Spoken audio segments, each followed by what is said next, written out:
Egaa akkuma asirratti argitan kana dhugaa dubbachuuf waan baay'ee takka gara nama nyaatudha. Ani amanuun iyyuu natti ulfaate jechuus wanti hin dubbadhus nan dhabee waan hedduu takka ulfaatudha. Ashamaara kafuunee hordoftoota kabajamtoota saanol yuutuubees jalatti argamtanii jirtu bakka jirtanitti nagaan waaqessiniif haa baay'atu jecha. Egaa wanti nuti beekuu qabnu yookiin immoo wanti nuyi jireenya keenya irratti yookiin immoo lubbuu keenya irratti murteessinuu adda baafachuu qabna jechuudha. Egaa obboleettiin keenya kun hundi keessan ni beektu gara miidiyaatiin illee ta'e gara miidiyaa hundumarratti warreen beektanii beektu yaa ta'u malee booniin dubartii cimtuu akkasumas gorsituu nama wanti akkanaatillee mudatu nama irraa deebistu turte garuu har'a ofiishiitiif iyyuu bakka san deemte.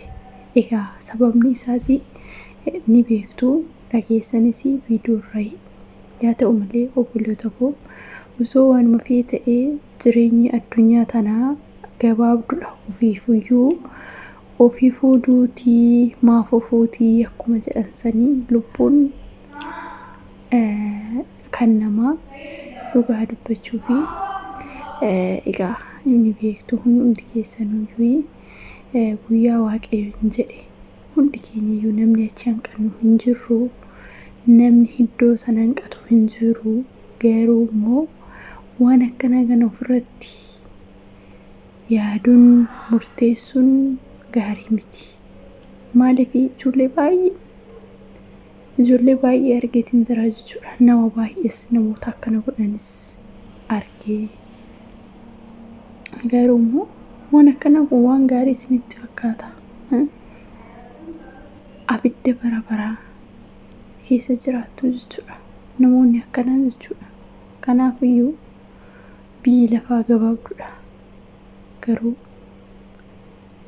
jireenya gabaabduu tana keessatti obsinee waaqayyoon eeggachuu qabna malee fajjeesnaa of dabarsinaa bakka hin jiraa mitiiree osoo beektanii dhugaa dubbachuuf booniin rakkattee osoo gisee rakkina gisee leestiroo xaabduu yeroo daandirra bulaa turte san osoo akkana of gootee tarii irraa bareeduu danda'a. Yaa ta'uutii tarii namni amma immoo erga dabartee fi halkanii guyyaa walitti qabattee waa hundumaayyuu namaaf fakkeenya taatee namoonni ishiirraa fakkeenya fudhachaatee osoo jiranuu osoo akka dhiirattis akka dubartiittis hojjetaa jirtu gaafa deebitee akkana of gootu hedduu takka ulfaata. Kanaafiyyuu obboloota koo wanti isinii dhaamu yoo jiraate wanti ani jedhu yoo jiraate waan akkana kan ofirratti murteessuun abadan waan hin taanedha. Kanaafiyyuu namoonni waan akkanaa barreessitanis ta'e namoonni koomentii badaadhanis namni sun badaasaa ta'u tolaasaa ta'u arrabsitan suni isinitti koomentiin arrabsitanii nama sannee qeeqxanii wanti isin fayyadu tokko hin jiru. Yoo dandeette gorsi yoo dadhabde immoo bira darbi. Amma ishee ka irra caala kan abdii kutachiise maali namoota hedduun itti duuluu hin arrabsuu biqa miidiyaa kanarratti namoota hedduutu ishee qeeqa namoota hedduutu ishee itti duula akka isheen biqa jireenya mataa ishee hin jiraanneef namoota hedduudha. Kanaafiyyuu dhugaa dubbachuu fi booniin dubartii jabduu, dubartii cimtuu, dubartii hojjettee of jijjiirtuu namaaf illee fakkeenya taatudha turte. Garuu immoo deebitee isheenuyyuu kana filattee garuu namoonni waan akkanaatiin walitti duultanii du'a namaatti gammaddanii duutii mana hunda keenya seentii sodaa hin qabduu isaalfattuu. Kanaafiyyuu namoonni waan akkasii walii hawwitan xilaatuma keetiyyuu haa ta'u guyyaa waaqni jedhee innuyyuu inta galaagala garuu immoo ammasittuu waan akkana walirratti duuluun waan akkana walirratti hojjechuun gaarii miti. Inni akkasiin jedha obboloota koo ani dhugaa dubbachuuf amman waan kun dhugaa musuba jedhee baqa miidiyaa kanarraas kaadhee waan namni poostii godhe yookiin immoo waan namni dhugaadha jedhee kan jiruunis du'e jedha kan du'eenis jira jedha namni bara kana kanaaf taragaaga'uun na barbaachise. Dhugaa dubbachuuf baay'ee tokko ulfaataa. Kanaafuu yaa obboloota koo walirratti hin duulinaa amma dandeessanitti wal gorsaa namoota miidiyaa irras ta'e namoota lafaa irras ta'e yoo dandeessan gargaara yoo dadhabdan dhiisa waan badaa gaafa nama isaa irratti argitan yookiin gorsaa bira darbaa jireenya du'a namaaf hin hawwina. Du'a kan namni namaaf hawweessi miti namni du'a namaatti gammadu namni du'a namaaf hawwu manuma isaa seentii jechuudha. Kanaafuu du'a waliif hin hawwinaa. Namni sun namni amma yeroo duraa boonirti duulanii waa baay'ee jedhaniin sun dhaqanii qabeenya ishii sanii nyaatanarra kan ishiin qabdu sammana ishii sanitti siin galanii qabeenya ishii sanis fudhatanii maatii qabdu bulee waan qabdi garuu moo akkuma qaamiidhuma kanarratti mul'an akkuma lafatti mul'an kan itti duulaa turan malee miciyyoon tunuufi fooqii qabaatte yookiin immoo akkasii miti. Bakka jabinuma ishii kana jibban bakka haasofni ishii hedduu takka namoota gorsitii namoota hedduudha wal beektii bakka hin jiraa miti. Innaa kanumaaf kan isaan itti duulanii malee waa biraatii miti.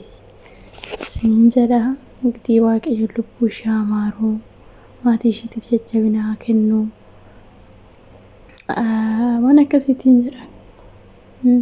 Kanaafuyyuu namoonni biraatillee yoo jiraattan dhiiras amantanii akka dubbachuufanii biyaansi ani hin beekuufiin namoonni namoota dhiiraa amma micattii wayii maan jetti seetanii dhugaa dubbachuufi ri'aan kiyya waggaa 5 ol wajjiniin jiraadheen ture garuu moona dhiisee nama biraa wajjiniin jiraata.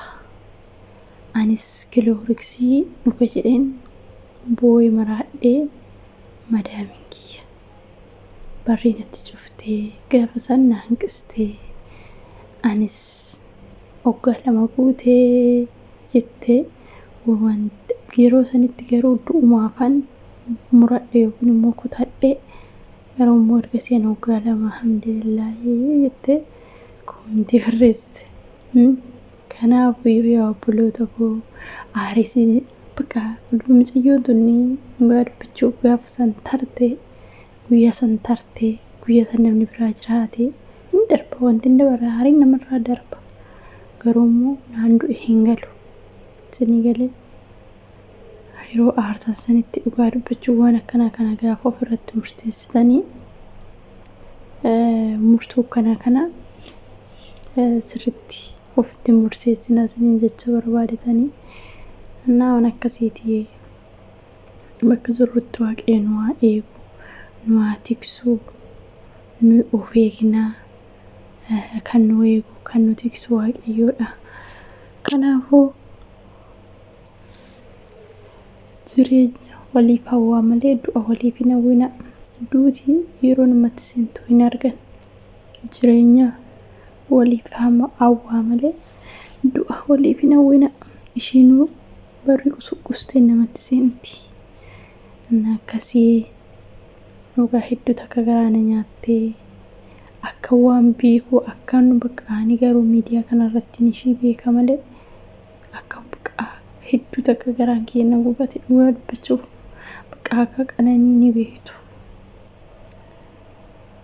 Baay'ee takka ani dhugaa dubbachuuf nam waan akkanaatis abadan abjuudhaan uyyuu hin yaadde jedheetu yaadne kin ilaala jireenya jiruu biyyoo jiruu addunyaati. Innaa dhumni nama beekaa namni beekamaa dhumisaa gadi ta'a yeroo hunda maaliif akka ta'e hin beekanii dhugaa dubbachuuf Innaa akkasiniin jedha obboloota koo baay'ee tokko nama gaddisiisaa. Waaqayyo lubbuu ishee haa maaru. Maatii jajjabinaa kennuu turtii gaarii qabaadha.